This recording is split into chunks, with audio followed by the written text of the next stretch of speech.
The elementary school stands silent beneath the moon, its darkened windows hinting at forgotten memories, a beacon of unease in the still night. The stillness amplifies the unsettling feeling as Luis arrives for his solitary shift. He pauses, the silence broken only by the whisper of the wind, a stark reminder of his solitude. The night shift offers peace, yet an eerie feeling lingers, a silent testament to the school's hidden past. In the stillness of the school hallway, Luis begins his solitary nightly routine. He makes his way along the corridor, the faint hum of the building amplifying his sense of isolation. A distant, ghostly tune drifts from the seemingly dead intercom, breaking the silence. He pauses, a flicker of unease crossing his face as the music seems to defy logic. Dismissing it as a trick of the mind, Luis continues his work, the hallway swallowing him once more.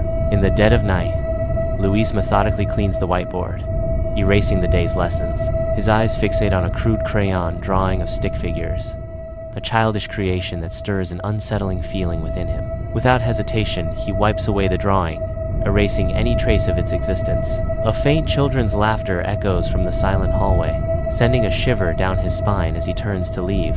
In the school hallway, shadows dance ominously beneath the dim emergency lights, as Luis finds himself ensnared in an eerie tableau. A chilling crayon drawing sprawls across the whiteboard, depicting Luis in a disturbing act of compliance. A knot of unease tightens within Luis as the artwork's implications sink in, hinting at a deeper, unsettling narrative.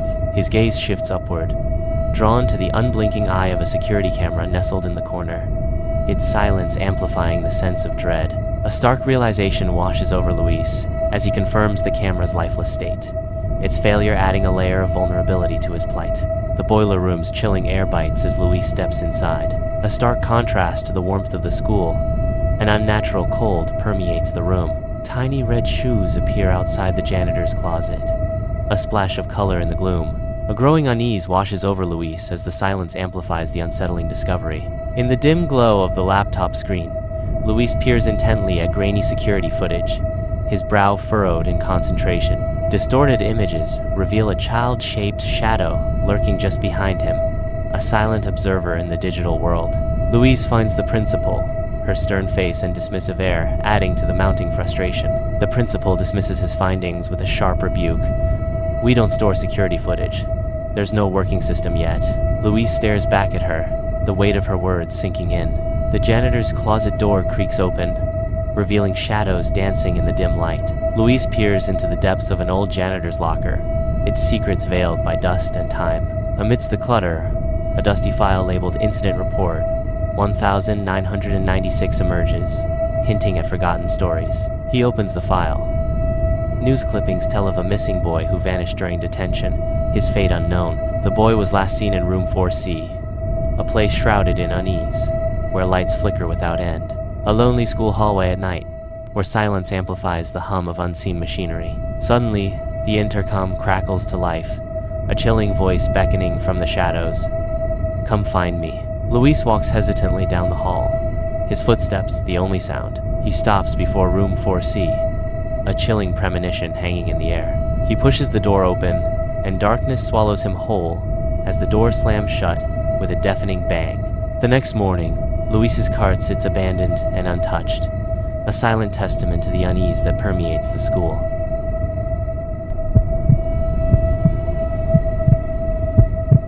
Under the stark hum of fluorescent lights, the deserted supermarket aisles stretch into the night. Kyle, a solitary figure in supermarket attire, sweeps with a precise, rhythmic motion. Lost in his own world, one earbud delivers music to Kyle's ears. His movements are efficient, his expression suggesting boredom in the sterile quiet. The supermarket, clean and eerily silent, stands as a testament to order in the late-night calm. The security office hums quietly as Kyle monitors the silent warehouse aisles. A yawn breaks the silence as Kyle succumbs to the late-night stillness. Kyle lifts a chipped mug, seeking solace in a long sip of coffee. The monitors reflect the monotony of empty warehouse aisles, their stillness hypnotic. Accustomed to the quiet, Kyle's posture relaxes, his vigilance seemingly unchallenged. The warehouse remains undisturbed, its emptiness a stark testament to the uneventful night.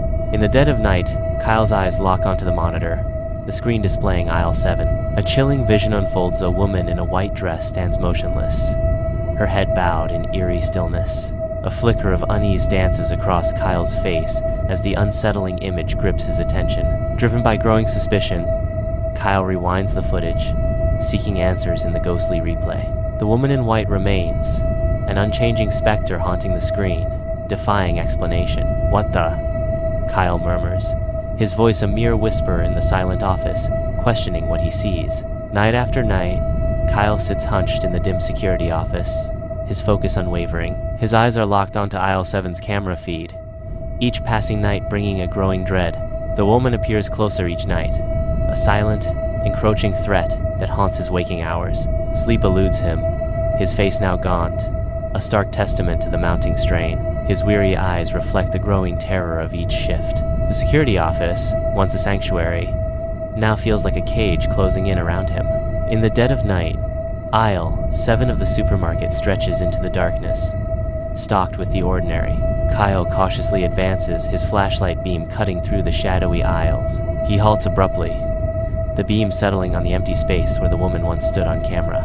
A tense silence descends as Kyle scans the surroundings, finding only the mundane. His voice echoes in the stillness as he calls out, "Hello?" Kyle bursts back into the security office, his breath ragged and desperate. On the monitor, the chilling image unfolds. I am walking into aisle 7. I freeze before the woman, an ominous stillness consuming the scene. Hours pass in the video, yet I remain, a statue in time. Kyle stares at the screen, his face paling as he whispers, "No, no way." In the dead of night, Kyle meticulously sets up his phone, a silent witness in the deserted aisle. The red light blinks to life, capturing the eerie stillness as a woman's hand emerges, reaching for Kyle. Her touch sends shivers down his spine as she whispers secrets into the quiet of the aisle. Kyle remains motionless, his face a mask of blankness, his eyes fixed on a distant point. The recording continues, an endless loop of silent observation, capturing the haunting solitude of the supermarket at 2:40 a.m. The supermarket aisles stand empty, bathed in the cold hum of fluorescent lights. A lone coworker arrives, ready to begin their shift in the silent store. Inside the security office, a woman sits in Kyle's chair, eerily still and wearing Kyle's uniform. The monitor flickers with static, reflecting in her vacant eyes as Kyle remains missing. Then, with unnatural slowness, she blinks.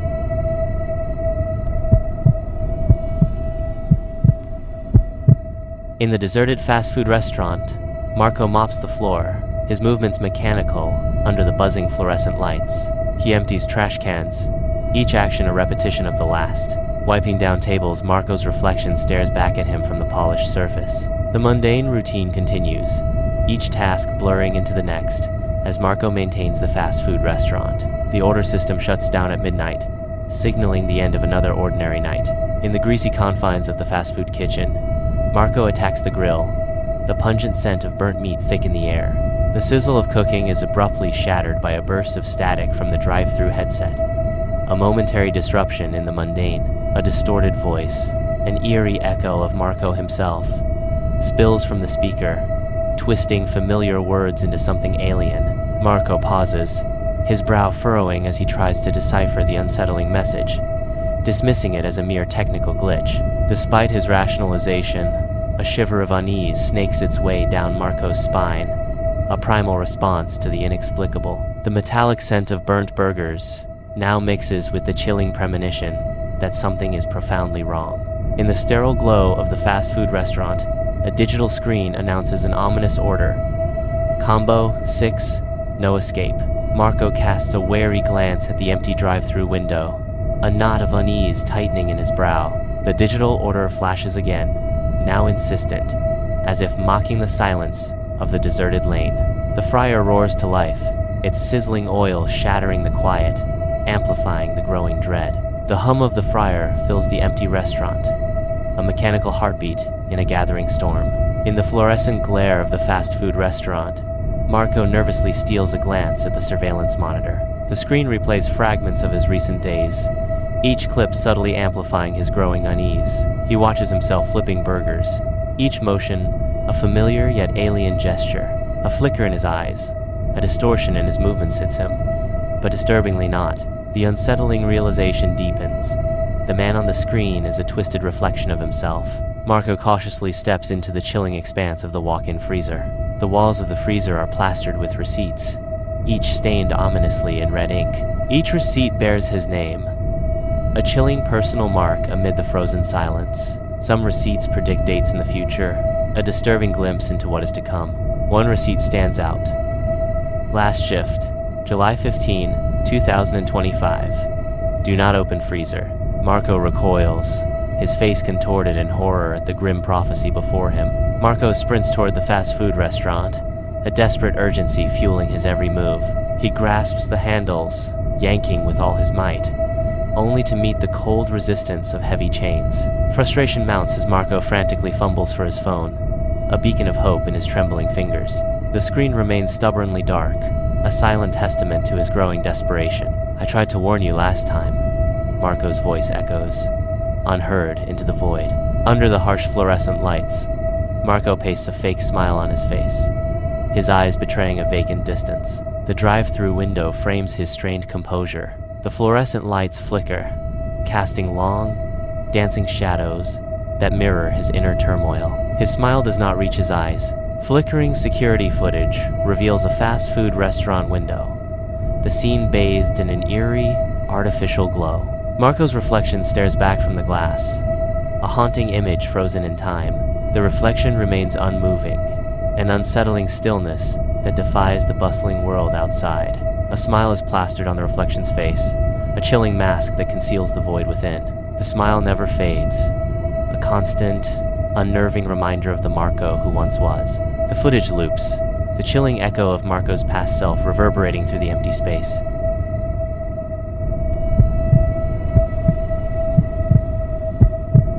Under the moon's cold gaze, the storage facility rises, a silent monolith against the night. James, weary and worn, arrives to begin his first night shift. The air hangs heavy and still, amplifying the facility's lonely vigil. He walks towards the gate, his footsteps echoing in the vast emptiness. The facility looms, its dark outline a stark reminder of the long night ahead. James pauses, a deep breath drawn as he prepares to face the silence. In the dim security office, James battles the late night, his silhouette framed by the glow of multiple monitors. He takes a desperate sip from his chipped mug, the fluorescent lights humming a lonely tune above. The silence is shattered by bursts of static from the security radio, each crackle a reminder of the unseen. His weary eyes scan the endless security logs, searching for a flicker of anomaly in the digital sea. In the dead of night, a storage hallway echoes with foreboding silence as James advances with his flashlight beam. A metallic banging shatters the silence, drawing James towards Unit 237. Caution grips him as he approaches, gun drawn, each footstep amplifying the tension. The banging abruptly ceases as James nears the unit, leaving an unsettling quiet. Silence descends as James stands, poised and ready, facing the ominous Unit 237. In the dim storage hallway, James approaches Unit 237, its secrets veiled in shadows. He scrutinizes the lock, finding it untouched, a silent guardian of the unit's mysteries. The unit appears empty, a hollow echo in the dimly lit corridor. Shaking his head, James dismisses the unsettling feeling as mere imagination. As he turns to leave, the faintest trace of human touch reveals itself. Handprints. On the inside of the door, faint handprints whisper a hidden story. In the silent storage hallway, James freezes, a faint whisper of his name, echoing from the shadows of Unit 237. Hesitation battles with curiosity as James clutches the master key, the whispered call drawing him closer. The lock clicks open, a mechanical echo breaking the silence as James prepares to confront the unknown. The door slowly creaks open, revealing only darkness, the promise of secrets and danger lurking within.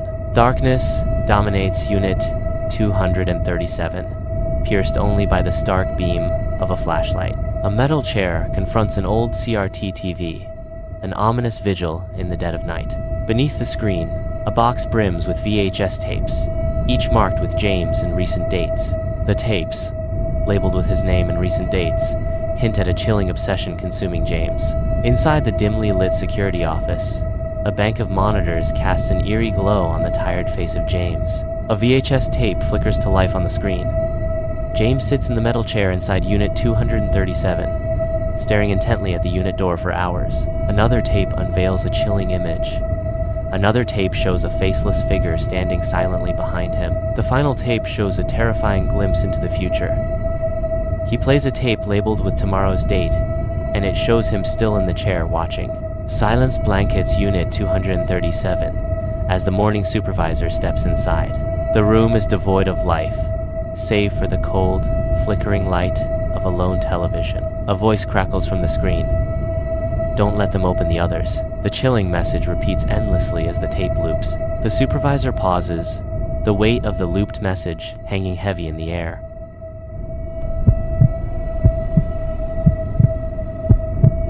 The city hospital rises, a gleaming beacon against the night. Its glass facade mirrors the city's vibrant pulse, promising hope and healing within. Yet, in the shadows, a dilapidated wing whispers tales of forgotten times and neglected souls. The contrast is stark, a juxtaposition of progress and decay, hope and despair. This hospital, a place where life and death dance in the balance, where modern medicine meets the echoes of the past. In the sterile quiet of the hospital hallway, Dana ambles listlessly, her boredom echoing in the night's stillness. The digital clock on her wrist glints coldly under the fluorescent lights, marking the dragging seconds of her shift. Each step is a testament to the long hours, her weariness palpable in every movement. The modern, clean hallway seems to stretch into infinity, mirroring the endless monotony of her routine. The silence of the night shift amplifies her solitude, each tick of the clock a reminder of the hours yet to pass. Heavy, creaking doors groan open, revealing the entrance to the old hospital wing. Dust motes dance in the weak beam of a lone, flickering light bulb. The air hangs cold and stale, a chilling greeting to the forgotten space. The oppressive silence of the abandoned wing descends, broken only by the echo of her footsteps. Shadows stretch long and distorted, playing tricks on the eyes in the dim light. An unsettling stillness permeates the air, hinting at secrets long buried within these walls. In the eerie silence of the old hospital wing, Dana moves down the hallway, her footsteps echoing against the closed doors. The hallway stretches into darkness, each closed door a silent sentinel of forgotten stories. She pauses, her hand reaching out to touch one of the doors, a sense of unease filling the air. She opens a door and peers inside. The room is dark and empty, devoid of any sign of life. She moves from room to room, finding each one the same, empty, silent, and without power. A sense of dread settles over her as she realizes the full extent of the desolation around her. In the desolate hallway, Dana halts, her breath visible in the chilling air, a stark testament to the cold that grips the abandoned wing. A faint, rhythmic beeping echoes through the silence, hinting at a life barely sustained, a pulse struggling against the encroaching darkness. A frown deepens on Dana's face as the unsettling noise intensifies, a mystery wrapped in the cold embrace of the old hospital wing. Her eyes dart from doorway to doorway, piercing the gloom as she seeks the origin of the haunting sound. The unsettling noise seems to emanate from the very walls, each beep a ghostly echo in the deserted corridor. In the silent, echoing hallway, Dana pauses before room 413, the insistent beeping growing more intense. Hesitation flickers across her face as she contemplates the unknown that lies beyond.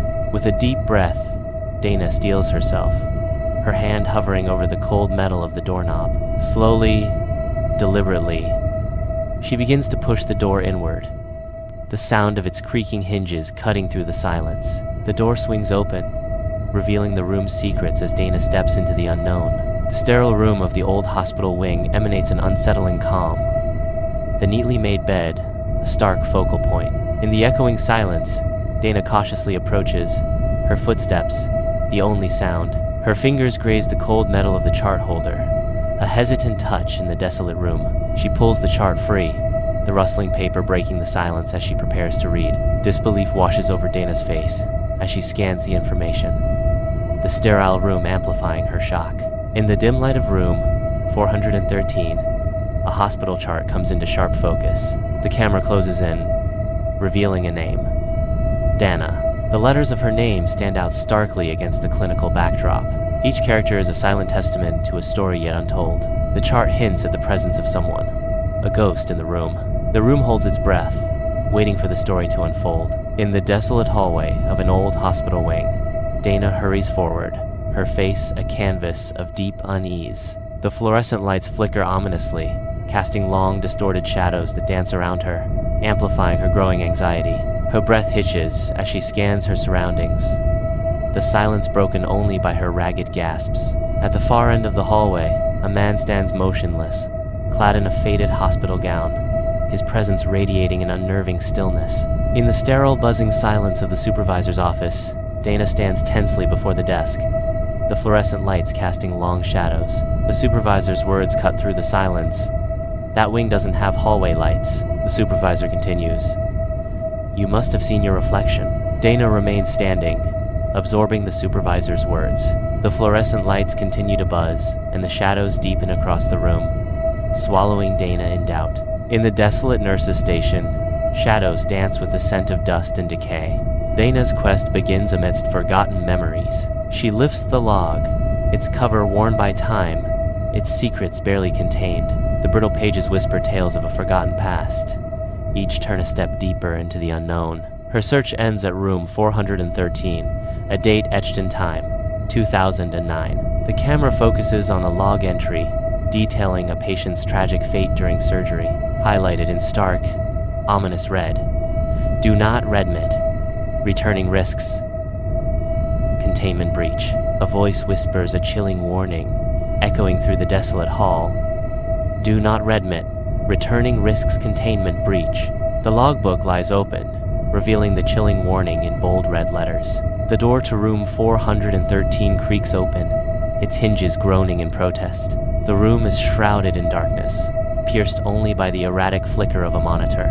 Eerie shadows dance across the walls, cast by the monitor's unsettling glow. Dana steps into the room, her silhouette framed by the doorway.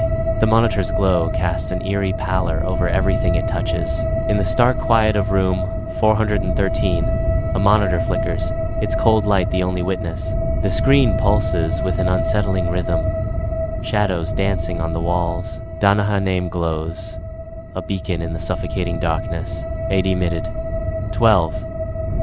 4 am. The stark declaration burns brightly, marking the passage of time. The room remains silent, save for the electronic hum, as the monitor watches over its patient. In the eerie stillness of room 413, Dana sits motionless on the bed, her gaze lost in a haunting emptiness. Her eyes, wide and vacant, reflect a world unseen, trapped in a silent, catatonic state. The silence of the room amplifies her detachment, each breath a stark reminder of her isolation.